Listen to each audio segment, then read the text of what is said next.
Hey little fish in the bottom of the ocean, moving along in a really cool motion. Did you ever wonder where you came from? Who is the Lord of all creation? The little fish said, Assalamu alaikum. Ovo je 9. epizoda našeg kviza. I kao što već pretpostavljate, odmah krećemo na pitanja. Prvo pitanje. Kako se zove ashab koji je predvodio prvu hidžru u Abisiniju? Pod A. Džafer ibn Ebi Talib radijallahu anhu i pod B. Osman ibn Afan radijallahu anhu.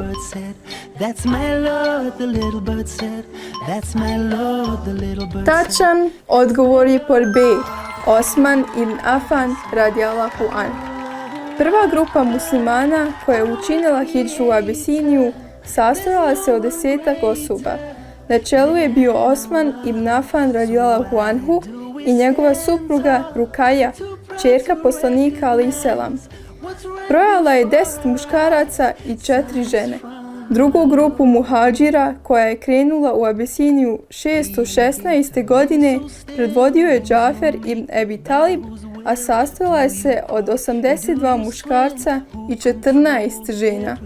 Drugo pitanje. Koji ashab je prozvan imenom Allahova sablja? Pod A.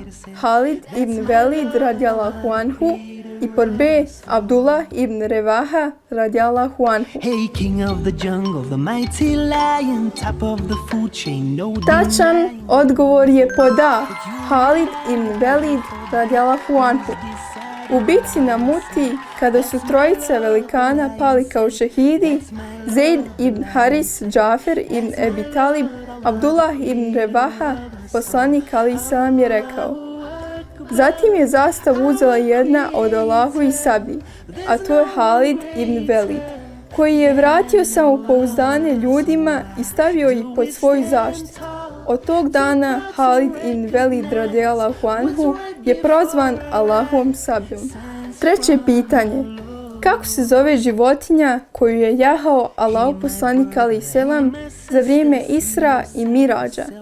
Pod A. Burak i pod B. Berek. Vi koji ste rekli da je tačan odgovor pod B, ipak ste pogriješili. Tačan odgovor je pod A. Burak. Zbog svoje brzine nazvan je burakom jer riječ berk ima značenje munja. Prema riječima Allahovog poslanika alejhi selam, burak je bijel i visok. Veći je od magarca, a manji od mazge. On svoja kopita stavlja dokle dopre pogled.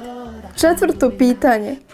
Kako se zove čovjek koji je dospio do Allahovog poslanika alejhi selam i Ebu Bekra radijallahu anhu, želeći da dobije nagradu od Mekelija, ali noge njegovog konja zapadoše u pijesak?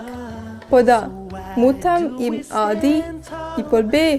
Suraka ibn Malik. Tačan odgovor je pod B. Suraka ibn Malik. Poslije je Suraka primio islam i učestvovao je u osvajanju Perzije u vrijeme Ebu Bekra i Omera. I kada je Omer dijelio ratni plijen koji su muslimani zarobili u Perziji, Omer radijallahu anhu pozvao je Suraku ibn Malika i dao mu poslanikovo obećanje, a to su narukvice Kisre. I tako se obistinilo poslanikovo obećanje i potvrdila mudžiza. Peto pitanje. Kako se zove mjesto nadomak Medine u koje je prvo stigao Allahov poslanik alejhi selam i Ebu Bekr radijallahu anhu i šta je tu sagradio? Pod A. Mjesto se zove Kuba i sagradio je džamiju Kuba. I pod B. Mjesto se zove Ebuva i sagradio je svoju kuću.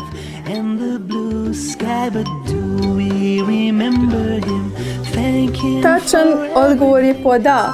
Mjesto se zove Kuba i sagradio je džamiju Kuba. Odmah po dolasku u naselje Kuba, poslanik alejhi selam je pokrenuo izgradnju džamije. Izgradnja džamije Kubau je prva džamija izgrađena u islamu. Uzvišeni Allah spominje u Kur'anu i hvali one koji u nju dolaze. Džamija čiji su temelji već od prvog dana postavljeni na strahu od Allaha, zaista više zaslužuje da u njoj obavljaš molitvu. U njoj su ljudi koji se vole često prati, a Allah voli one koji se mnogo čiste. 6. pitanje. Kako se zove poznati medinski jevrejski učenjak koji je primio islam prvog dana dolaska Allahov poslanika alejselam u Medinu? Pod A. Hujej ibn Ahtab i pod B. Abdullah ibn Selam ibn Haris. Tačan odgovor je pod B. Abdullah ibn Selam ibn Haris. Abdullah ibn Selam kaže: kada je vjerovjesnik sallallahu alejhi ve sellem stigao u Medinu, ljudi su pohitali da se sretnu s njim, pa sam i ja pošao s njima. Kada sam ga ugledao, vidio sam da njegovo lice nije lice lažljivca. Prvo što sam čuo od njega da kaže bilo je: o ljudi, širite selam, hranite gladne, održavajte rodbinske veze i klanjajte noću dok ostali ljudi spavaju. Ući ćete u dženet sa selamom. 7. pitanje. Kako se zove vođa munafika koji se povukao zajedno sa još 300 munafika prije bitke na Uhudu? Pod A. Abdullah ibn Ubej ibn Selul i pod B. Suvejd ibn Haris. Tačan odgovor je pod A. Abdullah ibn Ubej ibn Selul. Abdullah ibn Ubej ibn Selul bio je poglavar munafika u Medini i kod njega su se sastajali medinski licemjeri. Čitava sura El Munafikun objavljena je povodom njega i njegovog klana. 8. pitanje. Kako se zove sin Ebu Džehla koji je primio islam i bio veliki ashab i muđahid i koji je preselio u bici na Jermuku? Pod A. Ikrime ibn Ebi Džehl i pod B.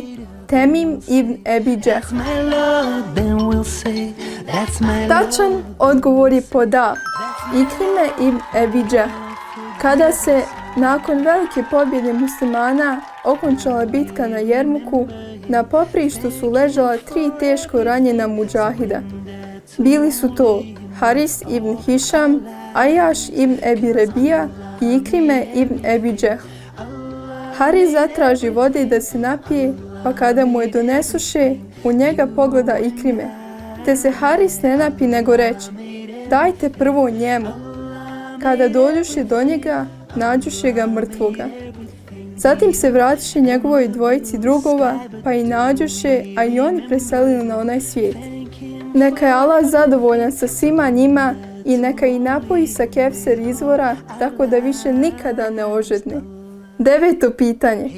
Koliko je godina imala Hatidža radijallahu anha kada je preselila na Ahiret i koje to godine se desilo?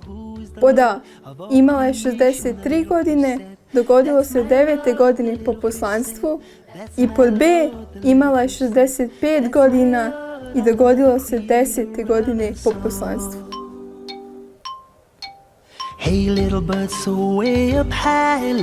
Tačan odgovor je pod B. Imala je 65 godina i dogodilo se 10. godine po poslanstvu. O vrijednostima Hatidže, kćerke Huvelida, majke vjernika, postoji čitava poglavlja u hadijskim zbirkama koja govore o njenim vrlinama. Ebu Hurajra radijallahu anhu je rekao: Džibril je došao poslaniku sallallahu alejhi ve sellem i rekao: Allahu poslaniće, evo dolazi Hatidža s posudom u kojoj je umak. Kada ti dođe, prenesi joj selam od njenog gospodara i od mene i obraduje kućom od bisera u džennetu, gdje neće biti ni buke ni umora. 10. pitanje. Kako se zvao ashab koji je usnio ezan prije nego što je on bio propisan? Pod A. Abdullah ibn Zeid radijallahu anhu i pod B. Bilal ibn Rabah radijallahu anhu. Tačan odgovor je pod A. Abdullah ibn Zeid radijallahu anhu. U početku nije bilo nikakvog načina na koji se oglašavao početak namaskog vremena. Abdullah ibn Zeid radijallahu anhu usnio je ezan pa je poranio da obavijesti Allahov poslanika sallallahu alejhi ve sellem.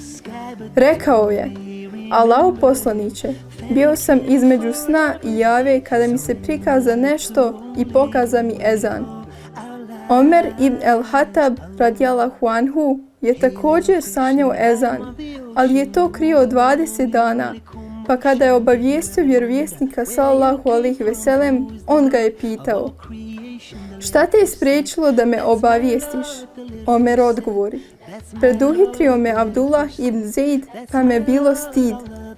Allahu poslanik sallallahu alejhi ve sellem reče: Bilale, ustani i vidi šta će ti narediti Abdullah ibn Zeid, pa to uradi.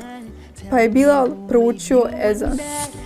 Eto, dragi moji, nadam se da ste se zabavili, a i usto nešto korisno naučili. U svakom slučaju, mi se vidimo u našoj sljedećoj epizodi. Assalamu alaikum. Allah made everything. Allah made everything. Allah made everything. The earth and the blue sky. But do we remember Him? Thank Him for everything. Surrender to only Him with all our lives. Allah.